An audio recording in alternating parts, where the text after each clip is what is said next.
Hey, hello everyone. My name is Murdad Hariri, and I am the program director for RX Connection. We're a pharmacy uh, technology company located in Orlando, Florida. We provide many services. We have our uh, company RX Connection, and our website is rxconnection.com.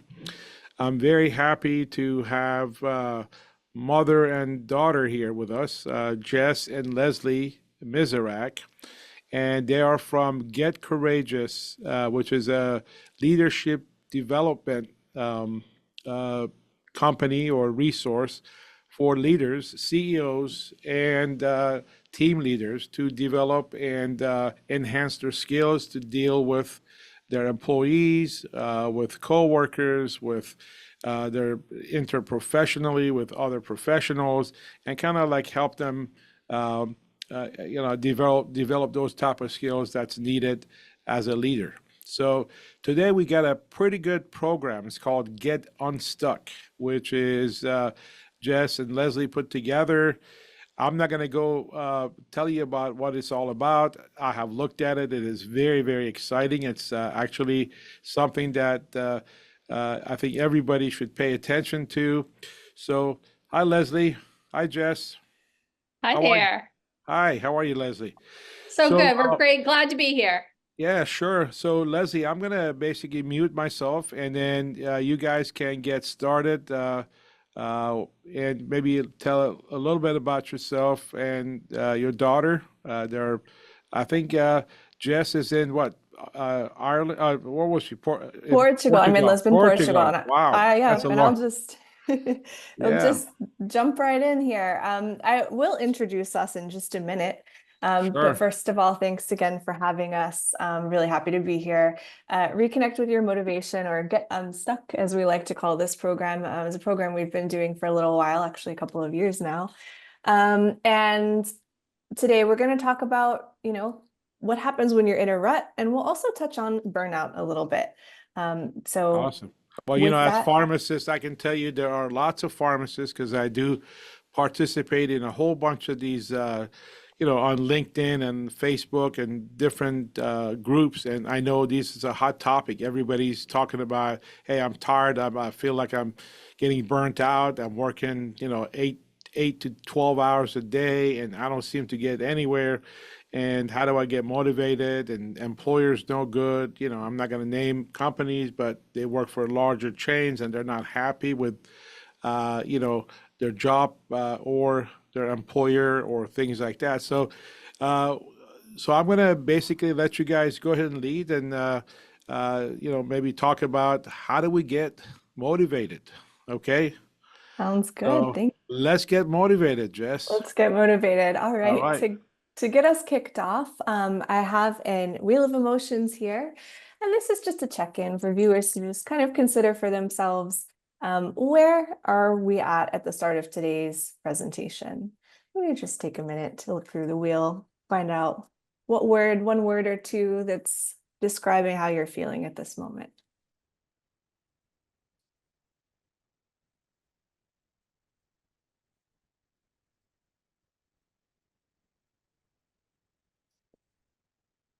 All right. I'm going to move forward. We'll come back for another check-in a little bit later, but it's always really nice to just take a break, see where you're at, especially in moments when you're not feeling too motivated.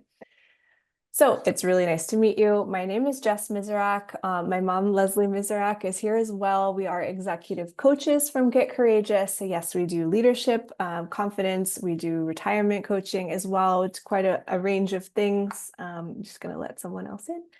And today we're here to talk about motivation. So I want to ask about being in a rut. I want you just to think about, how did you feel the last time you were in a rut? Or if you really resonated with today's presentation, maybe you're feeling in a rut right now and you can just think about, what does that bring up for you? The other thing I'd love for you to consider is, how did being in a rut affect your work, or how does it affect your work, right? Each of us are a little bit different.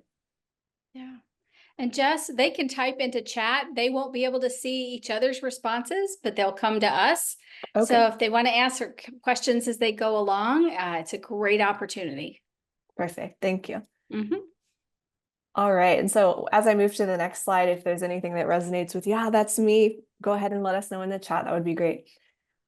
So how does it feel to be stuck at work? So these are some fun things that I've seen, right? Okay, they're not fun when you're experiencing them, but let's put a little bit of fun character names on these.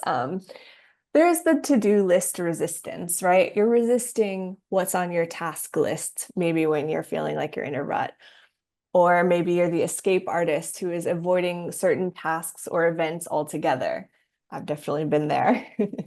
Maybe you're a wheel spinner. You're spinning your wheels, you're thinking about things constantly, but you're not really making any progress. Or maybe you're feeling like you're in a time warp and you're spending a lot of time on something and seeing few results, or maybe time just feels like it's passing in a bit of a different way when you're at work. Yeah. Or you might We be an unlit candle, which you're maybe feeling a little bit low on passion and energy. Yeah, speaking of that low on passion and energy, we have one response. It says it can make me feel less motivated and less productive.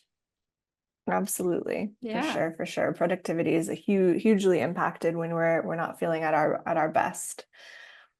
If I was to say all of this in plain English, what happens when you're in a rut is you may feel exhausted, you may feel overwhelmed, frustrated, you may feel like you're not thinking as well as usual, performance or productivity is suffering. Maybe nothing seems good enough, right? That might be the case. Or it could also affect non-career, non-work life. That also might suffer when you're feeling like you're in a rut with work. So, and I think it's also important as we go through today that it might not just be you that we're speaking to or I that I'm talking about, right? It might also be employees, other members of your team. So I would like you to keep, the mindset that this might be also someone else who's around me that I might be able to, support in some way. So let's talk about why this happens. Many times it can happen because we're under challenged. We might feel bored. Work might feel monotonous. Okay, so in some cases, this can be related to role or it can be related to not having too much change or development over the years. Okay, so monotony can be a factor. Unfortunately, recent setbacks might also be a factor, right? Something has happened in work or life, and that has kind of impacted across the board, and you're just feeling like, oh, no. You might be feeling down overall, you might be fatigued. And again, it also could be personal issues as well. A mental rut, as defined by Lindsay Tilchin, is a negative spiral of thoughts about yourself and your future that leads to avoidance of either the actions that you know will help you feel better or actions that will help steer you in the right direction. All right, there can be really a strong, I guess, incentive for you to not act when you're in a rut. It just feels like the right path is just continuing on. Now, one important question to consider is when you're not feeling super motivated is it burnout? Right? Burnout is something we hear about all the time. Mehrdad, you mentioned this. We see it all the time in coaching clients. It's been a while I've been in this career, or maybe I'm in a new role that's not quite the right fit. There's so many reasons for burnout, but it's worth examining when you're not feeling at your best. Might this be burnout, or am I just really in a rut? And it's interesting because there are some evidence that suggests that business owners and entrepreneurs have a higher risk of burnout. So if you're running your own company, you're definitely at risk. Why is that? Generally, entrepreneurs are extremely passionate about their work. In some cases, depending on how they're working, they might be more socially isolated. They might have limited safety nets or support. And with business, in many cases, they're operating in high uncertainty, right? There's a lot of risk happening and we don't really know what's going to happen next. And that kind of level of constant stress can be a factor in burnout. There are a few jobs ranked highly in terms of high rates of burnout. You may or may not be surprised to see healthcare services coming in at number 2. A lot of cases, and especially this when you get to the patient-sided work, And people are really passionate about taking care of other people, and they're really committed to that. And there's a lot of intensity and passion around being able to work and serve and all hours, nonstop. And that can also lead to higher cases of burnout. So community, social services, quality assurance, education, and at the top of the list, program and project management. And I think a lot of us are managing projects as entrepreneurs as well, right? We're managing different teams and projects. And I think it's worth mentioning that, okay, whether it's healthcare or not, if we're managing a lot of different projects and teams, that can also be, a type of role that's associated with higher risk of burnout. So what's at play, right? We're talking about motivation at the core of today's discussion, and motivation has two types, right? Intrinsic motivation, what's inside you, I come into work, I love it because it makes me feel good. I get in the flow. That's intrinsic motivation. I love it. I'm doing this. I want to do this. Extrinsic motivation, that's when you're motivated by external factors, right? Is it the salary? Is it the deadline? Is it the concern about the consequences of not doing something? There's so many factors in our environments that influence our motivation. And so it's just nice to be aware of the two different types of motivation, so that when you are feeling not so great, and I'm talking about being in a rut or in burnout in this case, right? In all cases, just examining and saying, okay, what's motivating me lately? And what motivated me a few weeks ago that's not right now? And to try to find what's changed. Self-determination is another really important factor. That's just our ability to, or our power to make decisions for ourselves. So it's feeling free to make our own choices without an external influence. And right, sometimes it's like, if we're feeling like we're not necessarily in control, that can also be a factor. And trying to get at the root of that, with yourself or with a coach, for example. Okay, what's impacting my self-determination right now? And super importantly, growth and development play a huge role. When people perceive that they're growing, when they see that they're developing, they have evidence that they're acquiring new skills, they're advancing in their careers, they're achieving personal milestones outside of work. People have a sense of progress and fulfillment, which fuels the drive to keep striving. And it's a virtuous cycle, right? It kind of like feeds into itself. So growth and development is another thing we'll keep an eye on. And we'll come back to a few of these things as we go through, just some things to keep in mind. One interesting stat is 82% of the workforce is at risk for burnout. There's so many factors, right? And today, especially, and Leslie, maybe you have some thoughts on this, but like the fast pace of today and the expectations on employees today, on business owners today, it's really, really incredible to see. Yeah, I don't know that I have any big thoughts, but I see it everywhere, all different professions and all different levels of the org chart. It's not just at the top, it's also in the middle, and it's also at our lower levels of our organizations. It's everywhere. Mm-hmm. No one is immune in this one. So definitely worth keeping an eye out. And if you're leading teams of people, that will definitely come into play, as well as being able to have open conversations where you can talk about this. So let's start talking about what happens if you suspect that burnout might be the case. This image I find to be really amazing, really helpful. This is the bathtub model of personal agency, created by Terry Bogue and Rob Bogue in their book, which is called Extinguish Burnout, kind of like a fire, extinguish burnout. So that's a book that's really interesting if you feel like you're facing burnout. But one of my favorite parts of this book is this very image. And this model looks at your ability to get things done, your personal agency, your ability to get things done as a bathtub. Now, what fills your bathtub up? Results, support, and self-care. And what drains it? The demands that are placed on you, right? And this can be from work, from family, from school, from training, life at large, right? Any kinds of demands might be draining your personal agency. So burnout happens, according to this model, when you feel like your personal agency bathtub is drained, it's empty. So based on this model, there's 4 things you can do to reduce the probability of burnout or recover if you feel like you're already there, or you're getting there. First thing, if starting at the top, is just simply recognize the results that you're getting, right? So many of us go through life and we do something cool, but we move on to the next task on our to-do list or the next project, and we don't really give it any thought. And that's not a great situation when burnout is a risk. So especially as small business owners, let's try to make an effort and recognize what we are getting accomplished. The next thing would be seeking out support. It can feel like you're alone sometimes. There's not a lot of people to support you, especially when you're running a business and maybe or leading a team.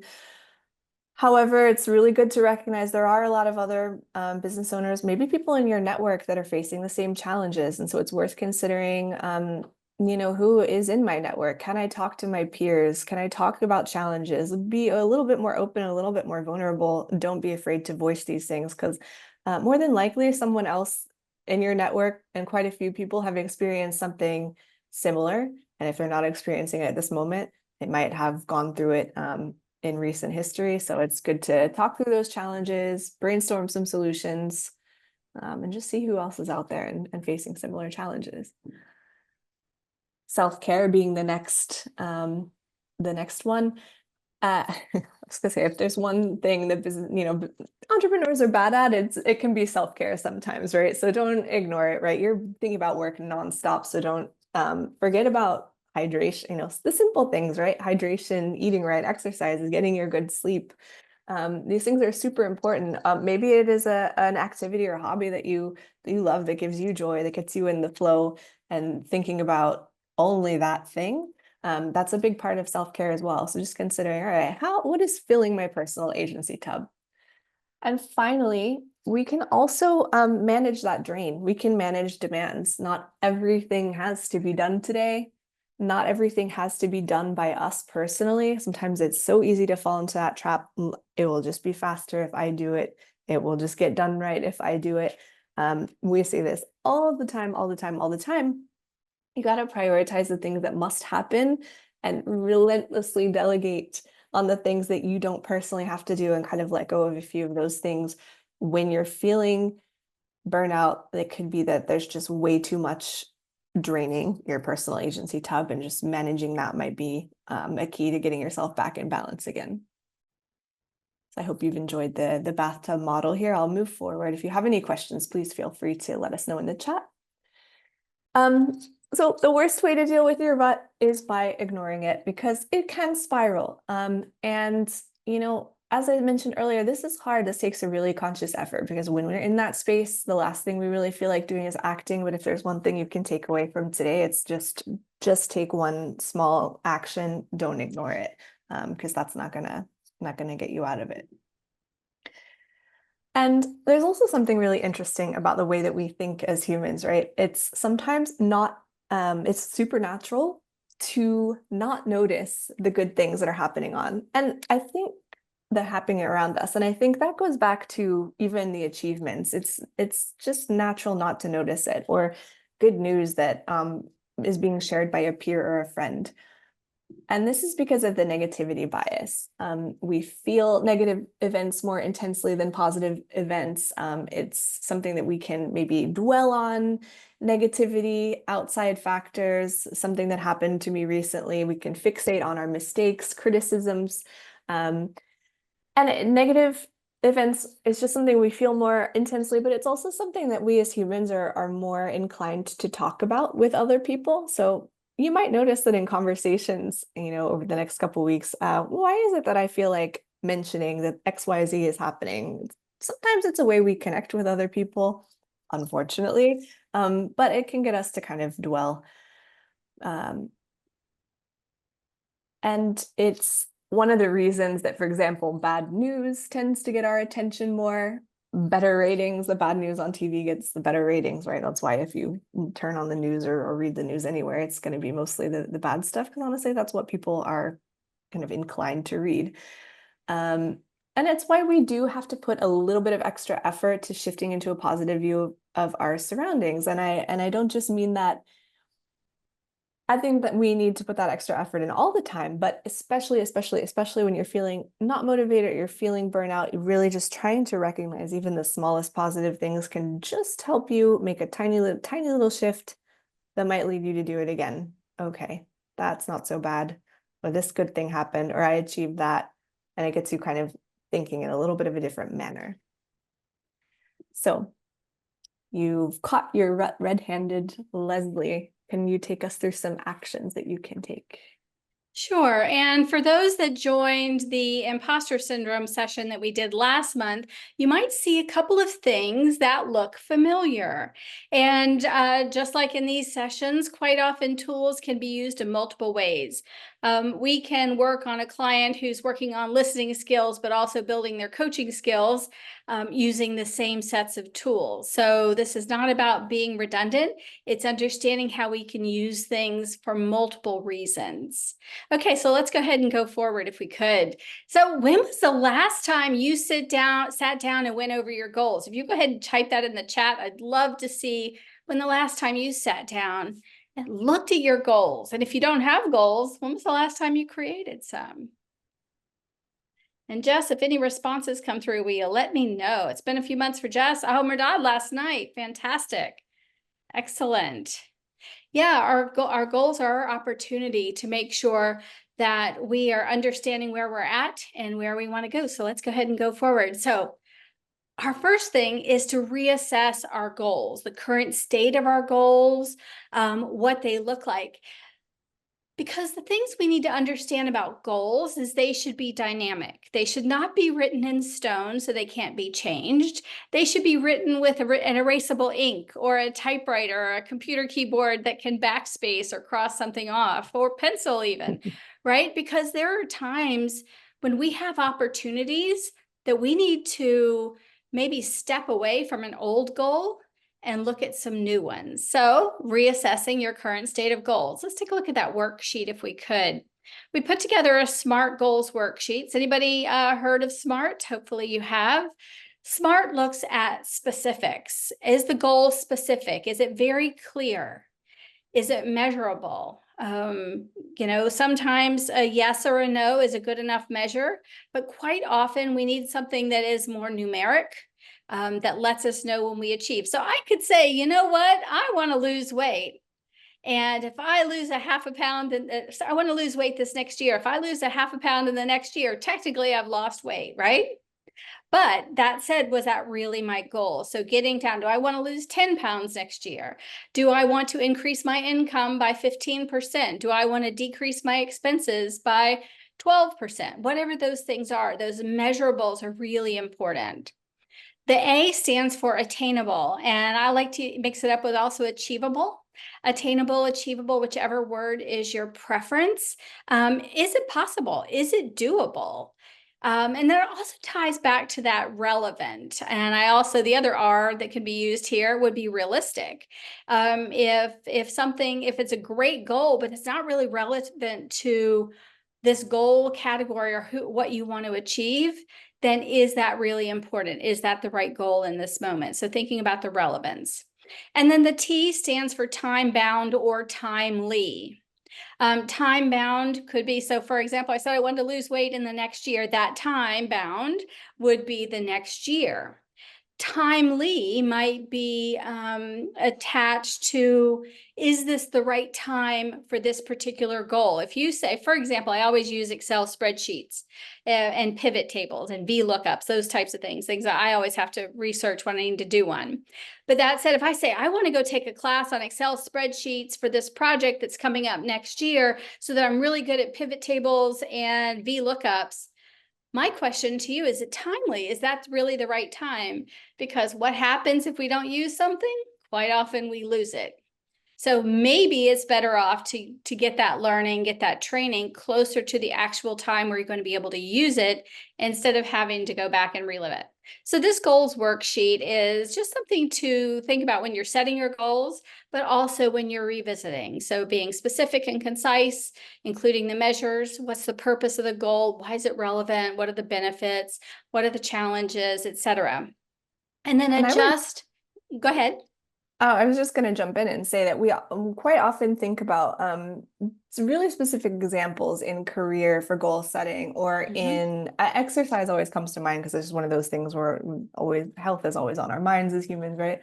But if for some reason you're feeling like, I don't even know what my goals are at this moment, And I'm going to go back to that bathtub model again, maybe focusing on what do I need more of? Is it self-care? Is it support? Those things can also be measurable, specific, attainable, relevant, and time bound. So if you're really feeling so stuck that like, I don't even know what my goals are, maybe start with either the self-care or support and say, okay, I need to reach out to, to people by next Wednesday to talk about this and get some feedback on it. So I just want to invite you to think about goals in more than just the kind of those typical ways that we always kind of jump to. Mm-hmm. Yeah, I love that. And I love tying it back to that bathtub model. It's such an impactful model.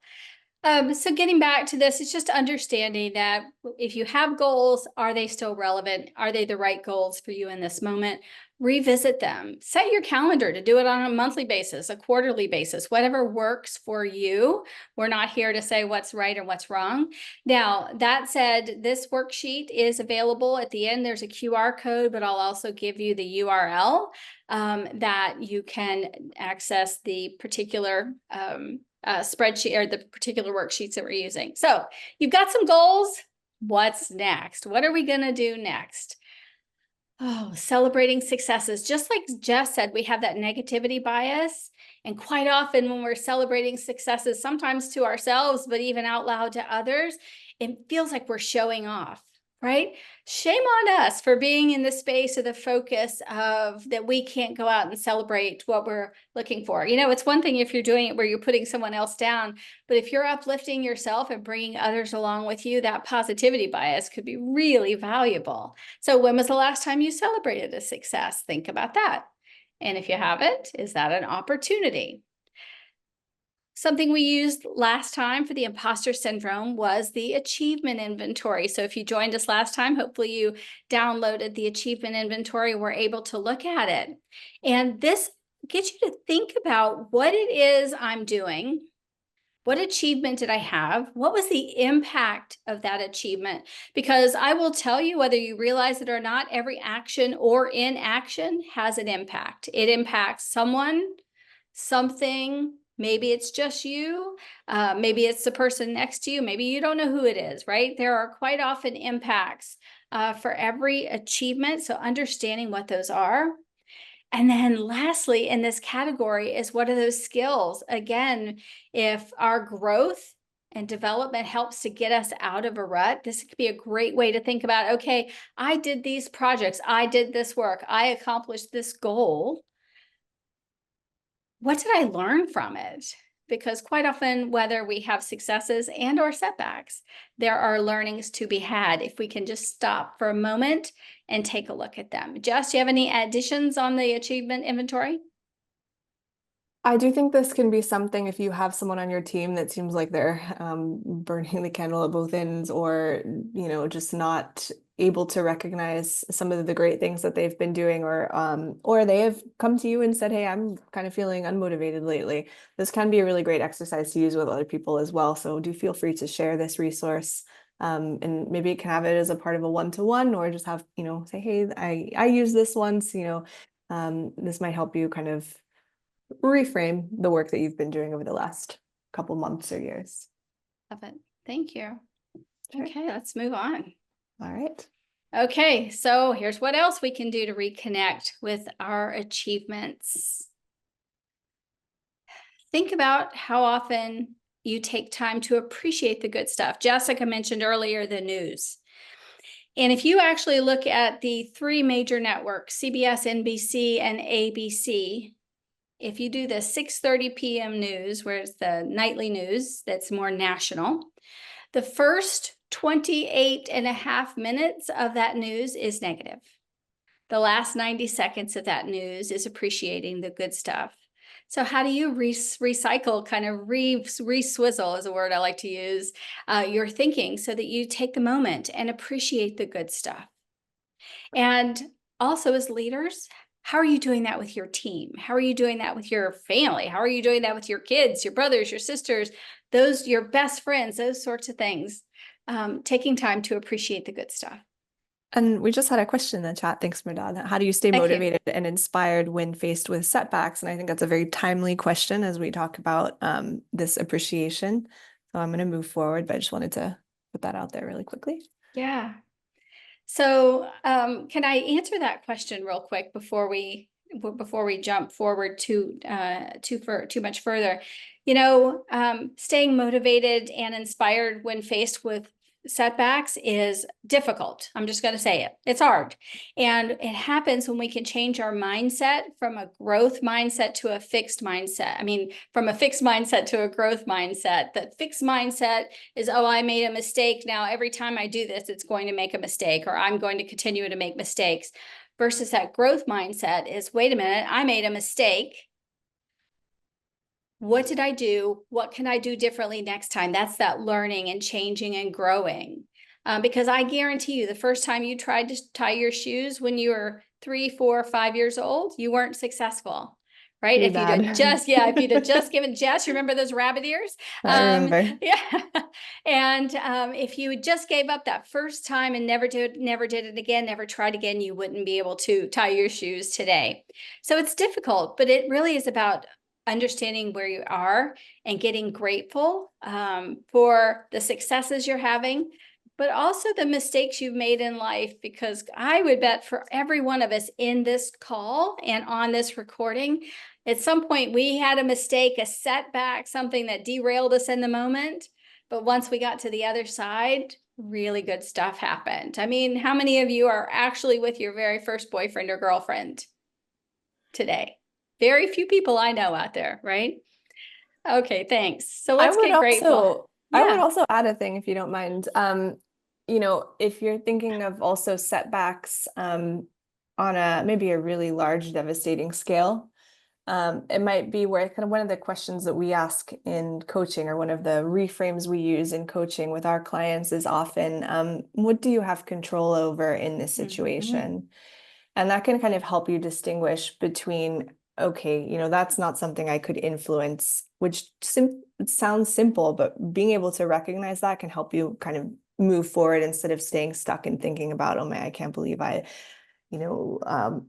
lost this employee, for example. Certain things aren't within our control and influence, certain things aren't. And so just being able to recognize, okay, what was within my power, what wasn't, and learning to process that and move forward. So if setbacks are really, really big, that might also be a question worth asking yourself, okay, what here was mine, what here is something that I just really couldn't control. Yeah, love that. Great. Thank you. Sure. Okay, so I'd like for all of you to type in the chat real quick something that you are grateful for. And if you don't want to do it to the group, text yourself. Grab that phone that's probably easily within arm's reach, and text yourself and start off with, I am grateful for, and let us know. Murdad, grateful for his family. I love that. I'm going to tell you what I'm grateful for. In Orlando, Florida, we're going to be around 66 degrees tomorrow as a high. I am grateful for the fact that I finally get to wear a sweater. Yay. So the sweater weather is coming. Yay. For sure. Jess, you're probably already cold. So yeah, so thinking about what it is you're grateful. Gratitude is powerful, and we're not always going to be the people that say, oh, start a gratitude journal. If it works for you and it's something you'd like to do as a way to kind of shift your mindset instead of being stuck in what's wrong, focusing on something you're grateful for, that you have gratitude around, is really powerful. And Jess, grateful for your daily commute, that walk in the fresh air. You are a walker for sure. Awesome. Excellent. Okay, so when it comes to your employees, and Jess mentioned this on the front side, when it comes to your employees, have conversations with them, because I would bet almost everyone, if not everyone here, has people that report directly to them. So discuss their development needs, their learning and growth needs. Where do they see themselves? What skills do they want to build? Help them build those SMART goals: specific, measurable, achievable, realistic, time-bound, either for their work or their career. And not do that for them, but do it with them. Be a partner. And I realize this takes time, but that's what leadership is all about. Support your teams, your employees in completing their achievement inventory. I don't know how many of you do performance reviews at the end of the year, but this achievement inventory is a great thing to do throughout the year so that when it comes to the end of the year performance cycle, they're not having to go through their notes or meetings or lists of things that they might have done to see what they actually accomplished. If they're using an achievement inventory, they're staying on top of it on a real-time or regular basis. And it's a great tool to say, man, I did achieve some stuff. I did make some stuff happen. Feed And that then, motivation. yeah, total motivation, because that motivation begets further motivation. And then lastly, and leaders, this is a really important one. I can't guarantee safety as a coach for my clients, just can't for hers. But what you can do as leaders is create that psychological safe space for them to have real open conversations, to be vulnerable, to talk about what they want out of their career, to talk about the challenges they're having, to come to you when there is a setback or a mistake made versus it being found out accidentally down the road. You want to create this environment where it's okay for people to come, talk, and be with you.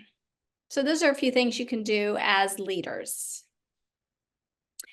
Oh, now what about stress and overwhelm? Well, there's a ton of different things you can do, but we got a few simple ones to think about. So first of all, exercising for stress and or overwhelm.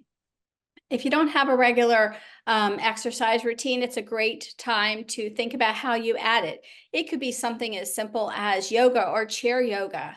If you don't want to get on the floor, chair yoga could be great. It could be just some sort of body moving. Some people like to do a little bit more weightlifting. So everybody's got different things, but what does your exercise look like? For me, I'm a walker. I like to go walk. And that is probably the thing that brings me the most amount of joy. It helps me clear my head. Plus I get to listen to audiobooks. The 5-minute walk away or the walk and talk with an employee or a teammate, or that 5 minutes to walk away. They say there's a lot of really good information out there about people who are more desk bound. That if you can take a 5 to 10 minute walk every hour, so work for 50 minutes on your schedule, take a 5 to 10 minute walk away, you're actually giving your body a lot of really good benefits, and it's also helping your brain. 3 minutes of good, deep belly breathing can be really valuable. And these things sound so simple. They take time, they take thought, and they actually do a lot of really good for the body. And the next one is box breathing. And I'd like for all of us to do this. And Jess likes the body scan meditations as well. Box breathing is something I use with almost every client, especially the days they come to me where they were maxed out and or they're planning for some big conversation or a board meeting or whatever it is. Jess, I know you use this as well. So I'd like for all of us to just take a quick minute and do some box breathing. So for the folks that are out there working, if you could just take a minute and take your hands off the keyboard or whatever it is you're working on, if you can, do this with us. And if you're standing, just stand still, maybe put your hands on the counter. If you're sitting, put your feet flat on the floor. Box breathing, and I usually have people do it in groups of 3 or rounds of 3, where you breathe into the count of 4, you hold for the count of 4, you breathe out for the count of 4, and you hold for the count of 4 and do 3 rotations. We're going to do 1 just so you get to feel what it feels like today. But this is great. There, it is used for Navy SEALs. It is used, I think it's called decathlon. I cannot remember, when in the Winter Olympics, when the athletes are doing the snow skiing, but then they lay flat on the ground and they shoot at targets. I can't remember exactly what that particular sport's called. It's not a decathlon, but somebody out there knows what it is. But it's about getting your heart regulated and getting out of that fast paced and kind of recentering yourself. So let's do a little bit of box breathing. We're just going to do 1 round. Is everybody ready? Breathe into the count of 4. So in, 2, 3, 4, hold, 2, 3, 4. Breathe out, 2, 3, 4, and hold, 2, 3, 4. Now, just did 1 round. 3 is the perfect starting number. It is something you can do. Merdad, you and I both live in Orlando, where we've got lovely I-4 to deal with. And it's one of those things you can do while you're driving on I-4, Just don't take your feet off the gas pedals and don't close your eyes to do it, right? But it's That's one of right. those things you can still do. If you're going to a stressful meeting or getting ready to do a big presentation, you can do this box breathing while you're walking and getting ready for the meeting, just to help bring yourself back. And it is absolutely one of my favorite things. And I have all of my clients use it on a regular basis these days. Jess, any ads or anything? Or Merdad? Well, actually, I have used that technique many times. When I was meeting with doctors, you walk Mm-hmm. in a doctor's office, let's say you're marketing, or you get calls from physicians asking you questions, and or let's just say you're meeting face to face, and you kind of feel nervous. You don't know if you're Mm-hmm. saying the right thing, are you answering the right question, and things like that. So definitely doing this box breathing before your meeting will definitely help you. Or if you're giving a Mm-hmm. speech, let's say you're going to be talking to a group of nurses about, say, medications and things like that. Definitely, this is a great technique for you to do. Just kind of like get your heart rate and I guess adjusted, right? I'm not sure Yeah, I exactly love what it that. does for your heart rate, but Settles you but down. actually, I Awesome. just did Thank the you. box breathing right now. It's actually I did it 3 times. It actually made me feel better. Yeah, quite often you'll see your shoulders release. Yep. Tension might fall out of your neck a little bit. And it's not the heal all, the be all, but it's one of the tools we can use. So Jess, I'm going to turn it back to you. Sure, and especially at times in this, I think stress, we keep talking about stress, and I was thinking, man, I had a presentation once years back before I had ever heard of box breathing, where that probably would have saved my blood pressure. But also, in the context of motivation, if overwhelm or stressful outside events are a part of the reason that you're not feeling too motivated, I think those are specifically really, really good situations to also try to bring in these methods, these breathing methods. With that, though, I would like to just check in again. So if you can find a word or two that describes what you're feeling now as we start to wrap up this presentation. Give you a second to look through the wheel again. Sorry for anyone who's out there with a smaller screen, but so Wheel of Emotions is also very, very useful to kind of just check in with yourself every once in a while. Thank you, Merdad. Merdad's happy. Well, box That's breathing. great. That's from box breathing, totally.